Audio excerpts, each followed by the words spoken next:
Okay, good morning dear students. നമ്മൾ ഇന്ന് discuss ചെയ്യുന്നത് ഇന്ത്യ മൾട്ടിപ്പിൾ ഇമേജസ് എന്നുള്ള പാർട്ടാണ്. നമുക്കറിയാം സോഷ്യോളജിക്കൽ ഇന്ത്യ, നമ്മുടെ ഇന്ത്യയുടെ സാമൂഹിക ശാസ്ത്രം. ഓക്കെ, അതിൽ നമുക്ക് കുറെ കാര്യങ്ങൾ നമ്മൾ പഠിച്ചതാണ്, ഇനി പഠിക്കാനുണ്ട്. നമ്മൾ പഠിച്ചുകൊണ്ടിരിക്കുന്നത്, അതായത് സോഷ്യോളജിയിലൊക്കെ ഒരു ഡിഗ്രി നേടുക എന്ന് പറയുന്നത് എന്താ പറയാ വലിയൊരു കാര്യമാണ്. കാരണം മറ്റുള്ള സബ്ജക്റ്റ് എല്ലാം ഇമ്പോർട്ടൻസ് ആണ് എങ്കിലും എല്ലാ സബ്ജക്റ്റും കവർ ചെയ്ത് പോവാനും നമ്മുടെ സോഷ്യലി സമൂഹത്തിലേക്ക് ഇറങ്ങി ചെല്ലുമ്പോൾ നമ്മൾ കൂടുതൽ കണക്റ്റഡ് ആയി നമ്മൾ ഒരു ഹ്യൂമൻ ബീങ് എന്ന നിലയിൽ നമ്മുടെ ലൈഫ് കൂടുതൽ കണക്റ്റഡ് ആവുന്നത് സോഷ്യോളജി എന്നുള്ള ഒരു സബ്ജക്ട് എടുക്കുമ്പോഴാണ്. നമ്മുടെ ജീവിതത്തിൽ കൂടുതൽ നമുക്ക് പിന്നെ ഉപയോഗപ്പെടുന്ന ഒരു സബ്ജക്ട് ഏതാണെന്ന് വെച്ചാല് സോഷ്യോളജിയാണ്. ഒരു മനുഷ്യൻ എന്ന നിലയിൽ അല്ല, എല്ലാം ആണ്, ഓക്കെ ആണ്, എല്ലാ സബ്ജക്റ്റും അതിൻ്റെതായ ഇമ്പോർട്ടന്റ് ഉണ്ട്. എങ്കിലും മനുഷ്യൻ ഒരു സാമൂഹ്യ ജീവി എന്നാണ് പറയുന്നത് അല്ലെ. കാരണം ഇനിയിപ്പോ നമ്മുടെ ആറ്റിറ്റ്യൂഡ്, ബിഹേവിയർ, നമ്മൾ മനസ്സിലാക്കേണ്ട കാര്യങ്ങൾ, ജീവിതത്തിൽ ഓരോരോ നമുക്ക് വാല്യൂസ്, ഇതെല്ലാം അധികവും കണക്റ്റഡ് ആണ്. സോഷ്യോളജി എന്ന വിഷയമായിട്ട് കണക്റ്റഡ് ആണ്. മിസ്റ്റർ ജസ്റ്റ് ഇൻട്രൊഡക്ഷൻ പറഞ്ഞുള്ളൂ. നമ്മളിവിടെ പഠിക്കുന്നത് നമ്മുടെ മൾട്ടിപ്പിൾ ഇമേജസ് ആണ്. അത് നമ്മുടെ ഇന്ത്യൻ ചരിത്രത്തിൽ നമ്മൾ ഇൻഡിപെൻഡൻസ് നേടി സ്വാതന്ത്ര്യം കിട്ടിയതിന് മുൻപ് അല്ലെങ്കിൽ അതിനുശേഷം നമ്മുടെ ഇന്ത്യ എന്തായിരുന്നു, അതിൽ നമ്മുടെ സോഷ്യൽ റിഫോമേഴ്സ്, മഹാത്മാഗാന്ധി, പിന്നെ അങ്ങനെയുള്ള കുറെ റിഫോമേഴ്സ് ഉണ്ട്. ഗാന്ധിയുടെ കൂടെ തന്നെ അല്ലെ ലാൽ പാൽ ഉണ്ട്, നമ്മുടെ ഭഗത് സിംഗ്, അങ്ങനെയുള്ള കുറെ സ്വാതന്ത്ര്യ രക്തസാക്ഷികളെ പറ്റിയൊക്കെ നമുക്കറിയാം. അപ്പൊ എല്ലാം കൂടി ഇൻക്ലൂഡഡ് ആയി പഠിക്കുന്ന അതാണ് ഇപ്പൊ നമ്മൾ പഠിക്കുന്നത്, മൾട്ടിപ്പിൾ ഇമേജസ്. നേരത്തെ പറഞ്ഞത് സോഷ്യോളജി എന്നുള്ള ആ ഒരു വിഷയം എത്രത്തോളം നമുക്ക് ഇമ്പോർട്ടന്റ് ആണ്, അല്ലെങ്കിൽ എത്രത്തോളം നമ്മുടെ ജീവിതം കണക്റ്റഡ് ആണെന്ന് ജസ്റ്റ് പറഞ്ഞെന്നുള്ളൂ. ഓക്കെ, നമുക്ക് നമ്മുടെ വിഷയത്തിലേക്ക് വരാം. അതായത് ഇന്ത്യ ദ മൾട്ടിപ്പിൾ ഇമേജസ്. അതായത് മൾട്ടിപ്പിൾ ഇമേജസ് നോക്കി കൂടുതൽ ഇമേജസ് എങ്ങനെയാണ് ഇന്ത്യക്ക് എങ്ങനെയാണ് അത് വരുന്നത് എന്നാണ്. അത് traditions and cultures, pluralism and spiritualism, unity of India. ഈ ഒരു ഭാഗത്തിൽ തന്നെ മൊത്തം എന്ത് കവർ ചെയ്ത് പോകുന്നുണ്ട്. എന്താണ് മൾട്ടിപ്പിൾ ഇമേജസ്? മൾട്ടിപ്പിൾ എന്ന് പറഞ്ഞാൽ ഒന്നിൽ കൂടുതൽ ഇമേജസ് ആണ്. നമുക്ക് പ്രതിമുഖങ്ങളാണ്, ഒന്ന് മാത്രമല്ല, നാനാവിധ മുഖങ്ങളാണ്, നാനാവിധ ഇമേജസ് നമുക്കുണ്ട്. മറ്റുള്ള സംസ്കാരങ്ങളെക്കാളും എന്താ പറയാ, ഒന്നിനേക്കാൾ കൂടുതൽ മറ്റുള്ള എല്ലാം കൊണ്ട് മറ്റുള്ള എത്രയോ സംസ്കാരം, നമ്മുടെ ഈജിപ്ഷ്യൻ സംസ്കാരം, മെസ്സപ്പൊട്ടോമിയൻ സംസ്കാരം, പിന്നെ ആഫ്രിക്കൻ സംസ്കാരം, അമേരിക്കൻ കൾച്ചർ അല്ലെ, അങ്ങനെ ഇഷ്ടംപോലെ യൂറോപ്യൻസ് ആൻഡ് പിന്നെ എത്രയോ യൂറോപ്യൻസിന്റെ സംസ്കാരത്തെ പറ്റി നമുക്കറിയാം. അതിൽ നിന്നെല്ലാം വിഭിന്നമായൊരു മൾട്ടിപ്പിൾ ഇമേജസ് ആണ് എന്തിനുള്ളത്, സോഷ്യോളജിക്കൽ മൾട്ടിപ്പിൾ ഇമേജസ്. ഈ മൾട്ടിപ്പിൾ ഇമേജസ് എന്ന് പറയാൻ കാരണം എന്താണ്? ഇമേജസ് മൾട്ടിപ്പിൾ ആവുന്നത് എങ്ങനെയാണെന്ന് ചോദിച്ചാൽ പലതരം, ഒന്നിൽ കൂടുതൽ ഇമേജസ് ഉണ്ട്. കാരണം ട്രഡീഷൻസ് ആണെങ്കിലും കൾച്ചേഴ്സ് ആണെങ്കിലും നമ്മുടെ ആറ്റിറ്റ്യൂഡ് ആണെങ്കിലും നമ്മുടെ റിഫോമേഴ്സിന്റെ വർക്ക് ആണെങ്കിലും നമ്മുടെ പിന്നെന്താ പറയുക ചിന്താഗതി ആണെങ്കിലും നമ്മൾ ഇന്ത്യക്കാർ നമ്മൾ എന്താണ്, ഒരു ബഹുമുഖ സംസ്കാരമാണ്. That is multiple images.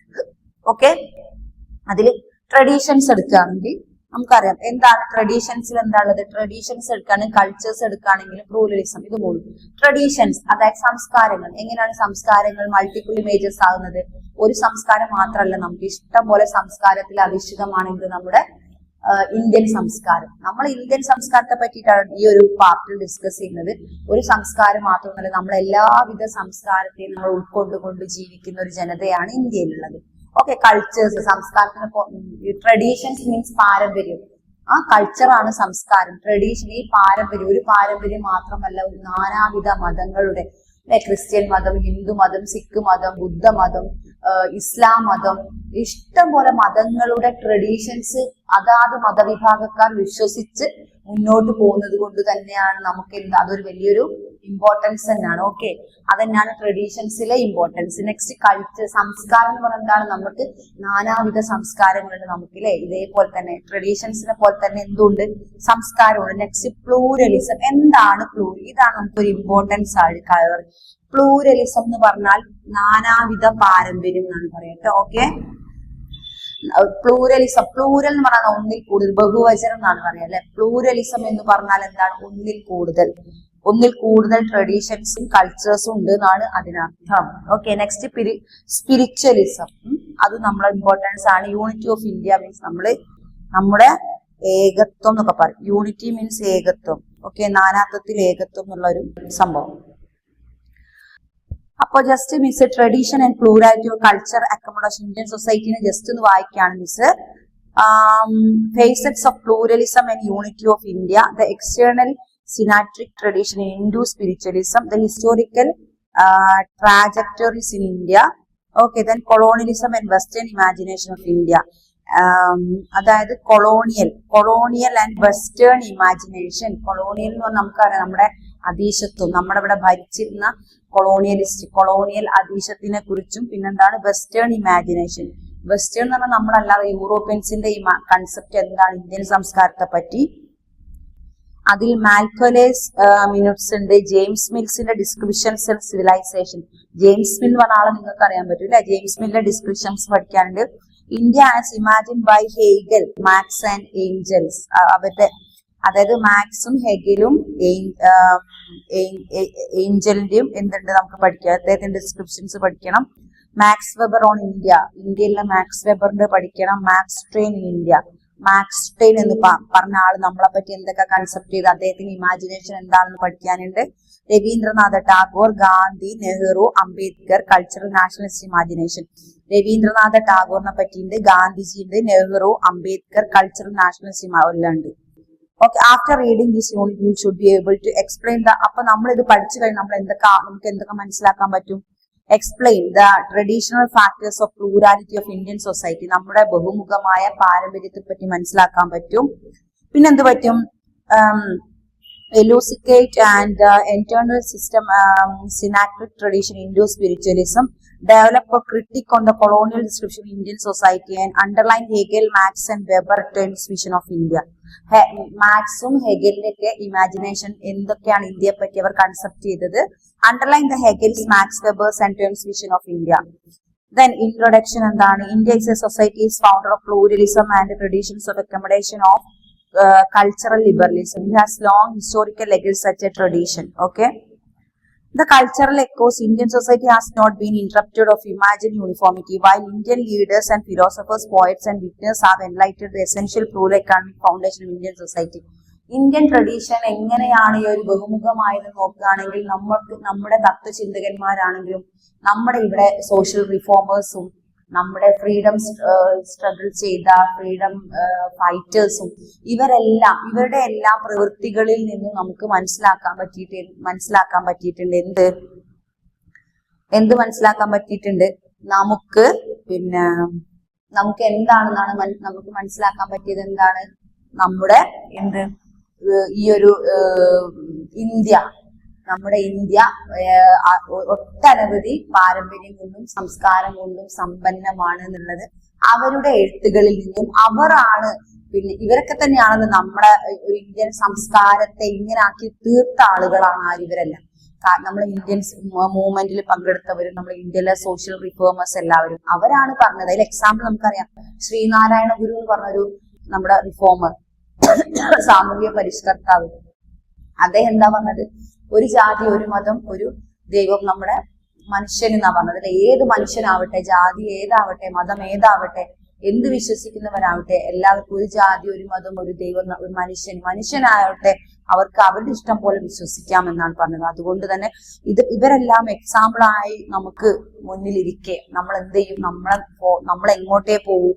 നമ്മൾ ഇങ്ങനെ വിശ്വസിക്കൂ. കാരണം നമ്മളെ സ്പ്ലിറ്റ് ചെയ്ത് നിങ്ങൾ ഇതേ ജാതി വിശ്വസിക്കുക, മറ്റുള്ള ജാതിക്കാരെ നിങ്ങൾ വിശ്വസിക്കരുത് എന്ന് പറയുന്നില്ല. നമ്മളോട് എന്താണ് പറയുക? എല്ലാവരെയും സ്നേഹത്തോടെ ഉൾക്കൊള്ളാനും എല്ലാ മതങ്ങളെയും സ്നേഹിക്കാനുമാണ് നമ്മളെ പഠിപ്പിച്ചത്. നമ്മുടെ സോഷ്യൽ റിഫോമേഴ്സ് നമ്മളെ പഠിപ്പിച്ചത്. അതുകൊണ്ട് തന്നെ എന്താണ്, നമ്മുടെ സംസ്കാരം ഇങ്ങനെയായി മാറാൻ കാരണം നമ്മൾ തന്നെയാണ്, അല്ലെങ്കിൽ നമ്മുടെ പൂർവികരാണ്. ട്രഡീഷൻസ്, അവിടെയാണ് ഇവിടെ പോയിന്റ് വരുന്നത്. ട്രഡീഷൻസ്, നമ്മുടെ പാരമ്പര്യത്തിൽ ജീവിച്ചു പോയ ആൾക്കാർ തന്നെയാണ് നമ്മുടെ എക്സാമ്പിൾസ്. അത് കണ്ടിട്ടാണ് നമ്മൾ പിന്നീട് പിന്തുടർച്ചയായിട്ട് നമ്മൾ വരുന്നത്. അപ്പൊ നമുക്ക് മുമ്പേ പോയ ഇന്ത്യൻ സ്വാതന്ത്ര്യ സമരത്തിൽ പങ്കെടുത്ത സോഷ്യൽ റിഫോമേഴ്സ് കൂടാതെ അന്ന് ജീവിച്ചിരുന്ന ജനങ്ങളും അവരെ ഉത്ബോധിപ്പിക്കാനാണ് അവരിന്ന് ബുക്സ് എഴുതിയതും പല തത്വചിന്തകൾ പറയുന്നതും പ്രാക്ടിക്കലി അവർ കാണിച്ചു കൊടുക്കുന്നതും. എല്ലാത്തിനും ഉപരി നമ്മുടെ മഹാത്മാഗാന്ധിയുടെ ദ ഫാദർ ഓഫ് നേഷൻ, അദ്ദേഹം തന്നെ അദ്ദേഹത്തിന്റെ ജീവിതം തന്നെയാണ് നമുക്ക് കാണിച്ചത്. അതുകൊണ്ട് തന്നെ എന്താണ്, നമ്മുടെ ട്രഡീഷൻ എത്രത്തോളം സമ്പന്നമാണ്, സമ്പുഷ്ടമാണ്, എത്രത്തോളം പരമാണെന്നൊക്കെ നമുക്ക് എങ്ങനെ മനസ്സിലാക്കാൻ പറ്റും? നമ്മുടെ സോഷ്യൽ റിഫോമേഴ്സ് ജീവിച്ചിരുന്ന കാലഘട്ടത്തിൽ അവർ നമ്മളെ ഉത്ബോധിപ്പിച്ചത്, നമ്മുടെ ഇന്ത്യൻസിന്റെ പൂർവികരെ ഉത്ബോധിപ്പിച്ചത് കൊണ്ടാണ് നമ്മൾക്ക് ഇപ്പോഴും അത്ര സന്തോഷത്തോടു കൂടി മറ്റുള്ള സംസ്കാരത്തെക്കാളും നല്ല എന്താ പറയാ അത്രക്കും വൈഭവവും എന്താ പറയാ അത്രക്കും ഇമ്പോർട്ടൻസും ഒരു വൈവിധ്യവുമായ ഒരു സംസ്കാരമാണ് നമുക്ക് എവിടെയും അഭിമാനത്തോടെ പറയാൻ പറ്റും എന്നാണ് ഈ ഒരു ഭാഗത്ത് നമുക്ക് പഠിക്കാനുള്ളത്. ഓക്കെ, യൂണിറ്റി ഓഫ് ഇന്ത്യ എന്ന് പറഞ്ഞാൽ അറിയാൻ എന്താണ് നമ്മുടെ ഐക്യമത്യ മഹാബലം. എന്താ ഐക്യമത്യ മഹാബലം എന്ന് പറഞ്ഞാൽ എന്താ? നമുക്ക് ഒരുമിച്ച് പിന്നെ നമ്മൾ ഒരുമിച്ച് നിന്നാൽ എന്തും നേടാം അല്ലെ? മതവും ജാതിയൊന്നും നമുക്കൊന്നും പ്രശ്നമേ അല്ല. ഓക്കെ, നെക്സ്റ്റ് നമുക്ക് മാൽക്കമീസ് മിനിറ്റ് ആണ്. ആരാണ് ഈ മാക്കുലേസ് മിനിറ്റ്? ഇമാജിനേഷൻ ആണ്. ഓരോരുത്തരും കൺസെപ്റ്റ് ഇന്ത്യ എങ്ങനെയാണ് എന്നുള്ളതിന്റെ കൺസെപ്റ്റ് ആണ്. ഓക്കെ, മിസ് വായിച്ചത് the dedicates of commonly spoken among native of this part of India contain either literary or scientific information are the moreover the sore poor or right. Okay, I have never എന്ന് പറഞ്ഞ ആരാണ്? Macaulay minutes. Macaulay. Okay, I have never found of among them who could deny their single shelf. Okay, good European library was whole native literature of India and Arabia. Macaulay എന്ന് പറഞ്ഞ ഒരാള്, അത് ഇവിടെ ഉണ്ടായിരുന്ന ഒരു പ്രഭുവാണ് അല്ലെ. നമ്മളെ ഭരിച്ച യൂറോപ്യൻസ്, ബ്രിട്ടീഷുകാർ നമ്മളെ ഭരിച്ചിരുന്നു. ആ ബ്രിട്ടീഷുകാരിലുള്ള ഒരു പ്രഭുവാണ് മെക്കാളെ. അദ്ദേഹമാണ് നമ്മൾക്ക് ടാക്സ് ചുമത്തിയത്, നമ്മളെ ചൂഷണം ചെയ്ത ഒരാൾ പ്രമുഖനാണ്. അദ്ദേഹത്തിന്റെ ഇതിൽ പറയുന്നത് എന്താണ്? എന്തൊക്കെ പറഞ്ഞാലും നമ്മൾ ഇന്ത്യക്കാരെ സ്പ്ലിറ്റ് ചെയ്യാൻ ഭയങ്കര ബുദ്ധിമുട്ടായിരുന്നു എന്നൊക്കെ അദ്ദേഹം പറയുന്നത്. കാരണം നമ്മളെ സ്പിരിച്വലിസം, നമ്മുടെ ട്രഡീഷൻ, നമ്മുടെ സംസ്കാരം ഒക്കെ വിഭിന്നമാണ്. കാരണം ഈ യൂറോപ്യൻസ് ആയ ബ്രിട്ടീഷുകാർ പല സ്ഥലത്ത് എന്ത് ചെയ്തിട്ടുണ്ട്? എക്സ്പ്ലോയിറ്റ് ചെയ്യാൻ പോയിട്ടുണ്ട് അല്ലെ. പല ആളുകളെയും കോളനിവൽക്കരിക്കാൻ പോയിട്ടുണ്ട്. അമേരിക്കയും ചൈന, അറേബ്യ, അങ്ങനെ പല സ്ഥലത്തും ഇവര് എന്താക്കിയിട്ടുണ്ട്? കോളനിവൽക്കരിച്ചിട്ടുണ്ട്. പക്ഷെ അവയിൽ നിന്നും വിഭിന്നമാണ് ഇന്ത്യയിലെ സ്ഥിതി. കാരണം മറ്റുള്ള ദേശത്ത് ഒരു മതത്തിന്, ക്രിസ്ത്യാനിറ്റി മാത്രം ഉൾക്കൊണ്ട് ജീവിക്കുന്നവരാണ് ബ്രിട്ടീഷ്. അവർക്ക് ക്രിസ്ത്യാനിറ്റിയാണ് ഇമ്പോർട്ടന്റ്. വേറെ മതത്തെയും അവർ അത്ര ഉൾക്കൊള്ളാൻ തയ്യാറല്ല. പക്ഷെ നമ്മൾ അങ്ങനെയല്ല. നമ്മൾ പല പല മതങ്ങളെയും നമ്മൾ ഉൾക്കൊണ്ടുകൊണ്ട് ജീവിക്കുന്നത് കൊണ്ട് തന്നെ ഇവിടെ കറക്റ്റ് നമ്മൾ എക്സ്പ്ലോയിറ്റ് ചെയ്തത് കൊണ്ട് അദ്ദേഹത്തിന് നമ്മളുടെ കെമിസ്ട്രി, ഇന്ത്യൻ സൊസൈറ്റീന്റെ കെമിസ്ട്രി അറിയുന്നത് കൊണ്ടാണ് അദ്ദേഹം ഇത് എഴുതിയത്. കാരണം പിന്നീട് എപ്പോഴെങ്കിലും നമുക്ക് വായിച്ച് മനസ്സിലാക്കാൻ നമ്മൾ എന്തായിരുന്നു പിന്നീട് മരിച്ചു പോയ എഴുത്തുകളിലൂടെയാണ് പിന്നീട് വരുന്ന നമ്മളെ പോലെയുള്ള പിന്നീട് പിന്തുടർച്ചക്കാർ വായിക്കുന്നു. പിന്നീട് നമ്മളെ സിലബസിൽ ഉൾപ്പെടുത്തുന്നു. നമ്മൾ പിന്നീട് അത് സിലബസിലേക്ക് വരുമ്പോൾ പിന്നെ ഓരോരോ അക്കാദമിക്കിലേക്ക് ഉൾപ്പെടുത്തുകയാണ്. അപ്പൊ ഓരോരോ ജനറേഷൻസ് ഇന്ത്യയിലുള്ള സ്റ്റുഡൻസ് ലെവലിൽ എല്ലാവരും ഇത് വായിക്കുന്നു. നമ്മൾ എങ്ങനെയായിരുന്നു നമ്മൾ മനസ്സിലാക്കുന്നു. അപ്പൊ എത്രത്തോളം ഇമ്പോർട്ടൻസ് ആണ് ആ ഓരോരോ കൺസെപ്റ്റിലും നമുക്ക് മനസ്സിലാക്കാം. അപ്പൊ ഇവിടെ പറയുന്നത് മെക്കാളെ, അദ്ദേഹം എന്താ പറഞ്ഞത്? Macaulay suggested that we ought to employ them to teach what is best worth knowing, but English is better worth knowing to Sanskrit of Arabic. We must a present of our best of form class who may be in the enterprise between and millions whom we govern. A class of person Indian is blood and we may leave it refined to vehicular dialect of country. In those dialects with item the signs of borrowed from Western nomenclature and to render them degree of vehicle to convey knowledge and a great population. Okay. James, അതായത് Macaulay എന്താണ് പറഞ്ഞത്? ഞങ്ങൾ കൊടുത്ത language എന്ന് പറഞ്ഞ ആരാണ്? അവർ means British ആണ്. അവർ നമുക്ക് തന്ന ലാംഗ്വേജ് ആണ് ഇംഗ്ലീഷ്. നമ്മളുടെ സാൻസ്ക്രിറ്റ് ആണ്. നമ്മളിവിടെ മെയിൻ ഭാഷ സാൻസ്ക്രിറ്റ് ആണ്. അവർ നമ്മളെ ഭരിച്ചുകൊണ്ടിരിക്കുമ്പോൾ നമ്മൾ സംസ്കൃത ഭാഷയിലാണ് നമ്മുടെ ഗ്രന്ഥങ്ങളെല്ലാം എഴുതിയതും നമ്മുടെ ഒരു കമ്മ്യൂണിക്കേഷൻ ആയിട്ട് അതാണ് ഉപയോഗിക്കുന്നത്. എങ്കിലും എന്താണ് അവര് എന്നിട്ട് ഇംഗ്ലീഷ് നമുക്ക് തന്നിട്ട് ഇംഗ്ലീഷ് എന്നുള്ള ഒരു ലാംഗ്വേജ് തന്നു. അതിലൂടെയാണ് നമ്മളെ ഇന്ത്യൻസിൽ കുറച്ച് ആൾക്കാർ അവരെന്ത് ചെയ്യാണ്? ഇംഗ്ലീഷ് പഠിപ്പിച്ചെടുത്തിട്ട് ഇന്ത്യക്കാരുടെ കമ്മ്യൂണിക്കേഷൻ നടത്താനൊക്കെ അവർ ആഗ്രഹിച്ചിരുന്നു. പക്ഷെ ഇന്ത്യക്കാർ വളരെ ബുദ്ധിയുള്ള ആൾക്കാരാണ്. അവർക്ക് അവിടെ ഭയങ്കരമായിട്ട് യൂണിറ്റിയാണ്. നമുക്ക് യൂണിറ്റി കൂടുതലാണെന്നാണ് പറയുന്നത്. എന്തൊക്കെ ഭാഷ കൊണ്ടും എന്തൊക്കെ നമ്മൾ പല സാധനങ്ങൾ കൊണ്ടൊക്കെ നമ്മളെ എന്തൊക്കെ നോക്കിയിട്ടുണ്ട്, അവർ വശീകരിക്കാനും നമ്മളതാക്കാൻ നോക്കിയിട്ട് നമ്മൾ അതിൽ വീണു പോയിട്ടില്ല. അപ്പൊ മെക്കാളെ അദ്ദേഹം നമ്മളെ എക്സ്പ്ലോയിറ്റ് ചെയ്ത ഒരു പ്രഭു എന്ന നിലയിൽ, അദ്ദേഹം നമ്മൾ അടുത്തറിഞ്ഞൊരു പ്രഭു എന്ന നിലയിൽ നമ്മളുടെ എല്ലാ കെമിസ്ട്രിയും വർക്ക്ഔട്ട് ചെയ്തത് എങ്ങനെയാണ് അദ്ദേഹം ഇതിൽ കറക്റ്റ് ആയിട്ട് അദ്ദേഹത്തിന്റെ ഒരു കൺസെപ്റ്റ് പറഞ്ഞിട്ട്. ഓക്കെ.